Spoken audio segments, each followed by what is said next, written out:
Porque quem defrauda uma bandeira dessa, quem abre uma bandeira dessa, elogiando, homenageando Donald Trump e ignorando o tarifaço que vai ser imposto, tomara que não, mas pode vir a ser imposto daqui a coisa de 9 dias, que análise a gente faz disso?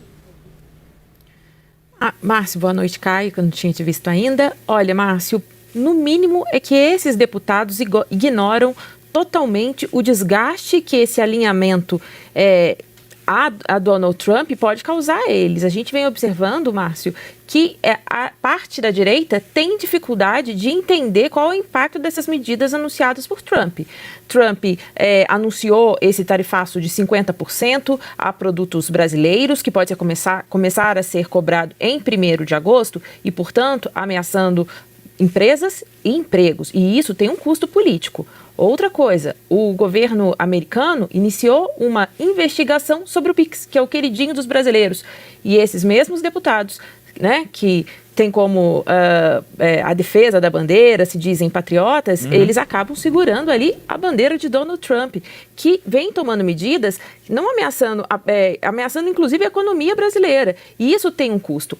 Parte da direita, como eu estava contando aqui mais cedo, já entendeu que isso tem um risco grave e vem criticando nos bastidores, em reserva, claro, porque querem evitar um atrito maior, criticando a atuação do deputado federal Eduardo Bolsonaro, que está aí nos Estados Unidos, tem se colocado como articulador da Casa Branca, e isso eles já avaliam. Olha, vai ter dependendo do que acontecer daqui para frente, vai ficar difícil justificar que essas medidas foram tomadas por Trump sem nenhuma articulação, sem nenhum envolvimento da direita. E aí, como é que tem esse argumento de tenta blindar Bolsonaro e a própria direita a partir do momento que você vê a bandeira de Trump erguida ali? A gente vê, como disse a Carol Rosita, que alguns deputados rechaçaram, pediram para baixar a bandeira, mas a cena ali, a imagem é para sempre, está ali, foi colocada.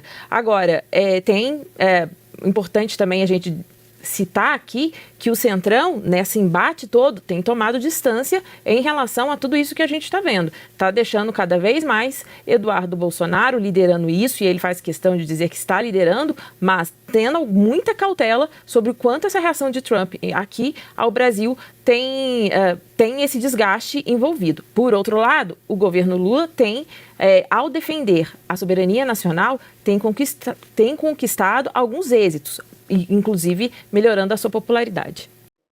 Em mais um gesto em defesa do ex-presidente Jair Bolsonaro, os deputados da bancada da oposição na Câmara haviam convocado reuniões extraordinárias das comissões de Segurança Pública e Relações Exteriores. Mas um ato do presidente da Câmara, Hugo Mota, do Republicanos da Paraíba, proibiu reuniões de comissões no período de 22 de julho a 1º de agosto. As votações vão ser retomadas a partir de agosto, segundo o presidente da Comissão de Relações Exteriores e Defesa Nacional, Felipe Barros, do PL do Paraná. A CREDEM, a Comissão de Segurança Pública, na volta do recesso, vai votar essas pautas. Nós vamos voltar às nossas bases, fazer a movimentação de rua que é preciso ser feita e vamos continuar falando aquilo que o presidente Bolsonaro não pode falar porque foi censurado. Os parlamentares manifestaram contrariedade com as medidas cautelares impostas pelo Supremo Tribunal Federal ao ex-presidente da República. O deputado Zuco, do PL do Rio Grande do Sul e líder da oposição, disse que as restrições impedem Bolsonaro de se manifestar. Bolsonaro não pode sequer usar suas redes sociais. Está proibido de falar com embaixadas, proibido de sair de casa à noite, monitorado por tornozeleira eletrônica, como um criminoso, quando quem deveria estar respondendo à justiça são outros. O general Girão, do PL do Rio Grande do Norte, espera apoio para a votação de matérias em análise na Câmara que limitam a atuação dos ministros do STF. A nossa prioridade legislativa será anistia para os presos de 8 de janeiro, fim do foro privilegiado e impeachment do ministro Alexandre de Moraes. Governadores aliados a Eduardo Bolsonaro avaliam nomear o parlamentar para o cargo de secretário estadual. O objetivo é garantir que ele mantenha o mandato na Câmara dos Deputados. Essa apuração é da âncora Débora Bergamasco. Caso essa ideia prospere, Eduardo trabalharia direto dos Estados Unidos. Um dos estados interessados é Santa Catarina, governado por Jorginho Melo, aliado da família Bolsonaro. A ideia também corre entre outros governadores. Em resposta a esse movimento, o deputado Lindbergh Farias, líder do PT na Câmara, pediu ao ministro Alexandre de Moraes uma medida cautelar preventiva para evitar a nomeação de Eduardo. No documento, Lindbergh justifica que o objetivo da nomeação é garantir a sustentação financeira do parlamentar de forma ilegal nos Estados Unidos. A CNN tenta contato com Eduardo Bolsonaro. Vamos ao debate, Coppola, começando por você agora. Governadores devem nomear Eduardo Bolsonaro secretário? Acho que a questão é mais se os governadores podem nomear Eduardo Bolsonaro e, em princípio, não haveria restrições a isso. É claro que o senhor Alexandre de Moraes vai fazer o possível para dificultar a vida aí daqueles contra os quais ele empenha uma verdadeira cruzada judicial. Mas o ponto a ser considerado aqui, um aspecto mais prático, mais pragmático inclusive, é que o Eduardo Bolsonaro, nesse contexto, nesse momento, seria um ativo inestimável para a interlocução com o governo americano, especialmente considerando os piores cenários do tarifaço. Então, estados que são exportadores para os Estados Unidos, é o caso, por exemplo, de Santa Catarina, se não me engano, 15% das exportações catarinenses têm como destino aí os Estados Unidos da América, especialmente a indústria moveleira, madeireira, tem vários setores aí, acho que se não me engano calçados também, que vão ser diretamente impactados caso o governo Lula, com a sua inabilidade diplomática, não consiga contornar essa situação. Aliás, o tarifaço, ele escancarou para a população brasileira a realidade de que o Lula não é aquele estadista que era propagandeado por aí pelos seus apaniguados. Pelo contrário, o Brasil não tinha um canal direto de comunicação com os Estados Unidos da América, que são o segundo maior parceiro comercial. Isso ficou evidente.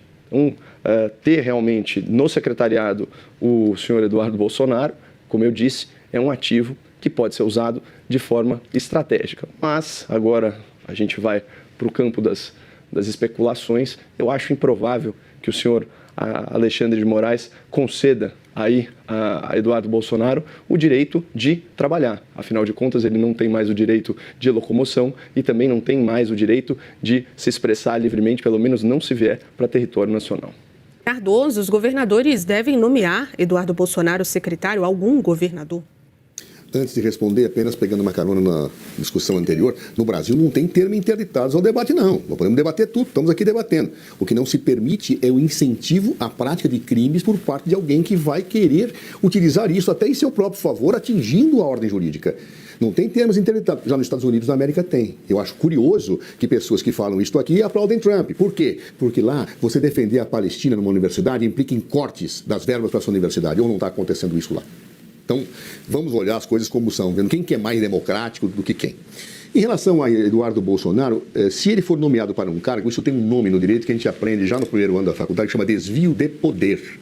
Ou seja, eu estou para salvar o mandato de alguém nomeando-o para um cargo. Então o Supremo vai impedir? No passado, os que mesmo que falam isso aplaudiram quando, por exemplo, o Supremo suspendeu a nomeação de Lula para o cargo de chefe da Casa Civil. A meu ver, numa situação que depois se provou que não se justificava. Mas não é isso, sabe como é que chama? Desvio de poder. Porque se dizia, equivocadamente, que Lula estava sendo nomeado para quê? Para fugir da prisão. Lembra?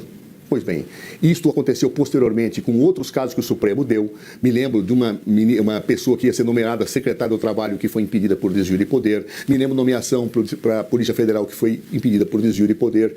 E isto que Eduardo Bolsonaro seria nomeado chama desvio de poder e mais, é ato de improbidade administrativa, que a ofensa ao princípio da moralidade administrativa. Eu não posso, para efeitos de uma pessoa não perder o mandato, nomeá-lo num cargo para trabalhar à distância, com este propósito declarado.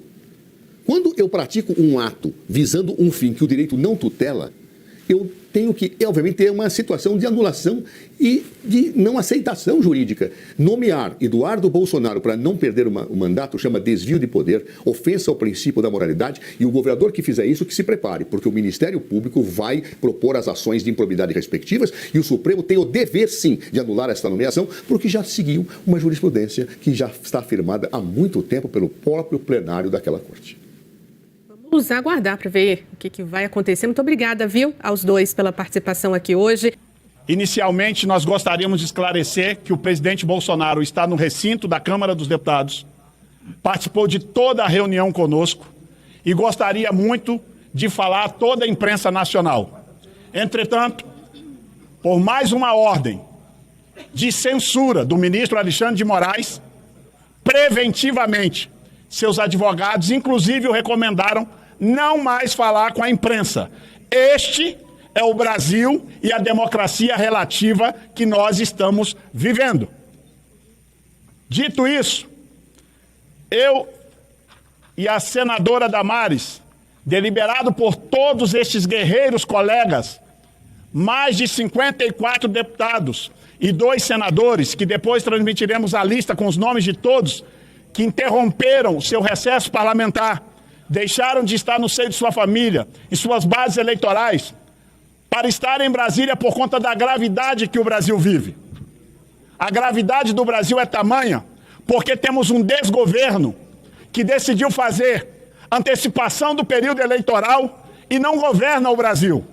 Quem tem responsabilidade para resolver o problema do tarifaço americano é o presidente eleito da República, que ao invés de resolver, dialogar, usar a chancelaria, as relações exteriores para resolvê-lo, o atual governo decidiu continuar atacando, debochando do governo americano, chupando jabuticaba, indo agora encontrar com presidentes de países de esquerda latino-americanos como uma provocação. E nós, como oposição, queremos dizer que nenhum governo resolve o problema de relações internacionais com provocações, mas sim com diálogo, com responsabilidade, e é o que está faltando ao atual governo. Que ele não venha colocar a culpa na atual oposição ou no ex-presidente da República, para nós, eterno presidente Bolsonaro, que já não é mais presidente do Brasil, que a responsabilidade aqui é única, de todas essas sanções que estão vindo, são dos abusos do ministro Alexandre de Moraes e do desgoverno do atual mandatário da República. Dito isso, gente, nós queremos deixar claro a gratidão do presidente Bolsonaro, que hoje fez questão de dar uma bandeira a cada um dos deputados e senadores, com a data e seu autógrafo, como gesto para a futura geração dos colegas deputados, que hoje fizeram o esforço de estar aqui. Nós, deputados e senadores, também demos ao presidente Bolsonaro uma bandeira para marcar esse dia histórico, o dia de um homem honrado, decente, se apresentar para nós com uma tornozeleira no seu pé e o pior, um pai. E aí eu quero me dirigir aos brasileiros. Se coloque no lugar de um pai que não pode falar com o seu filho. Ora, isso nem na Inquisição existe. Nem aos traficantes, nem aos estupradores do Brasil lhes são cerceado o direito de um pai falar com o filho. Na nossa reunião hoje, estava prevista a participação do Eduardo Bolsonaro por Zoom. Entretanto, não foi possível porque o presidente Bolsonaro esteve conosco. Nós estamos vivendo tempos de democracia muito relativa e para nós, a maioria de nós, dizemos que estamos em plena ditadura.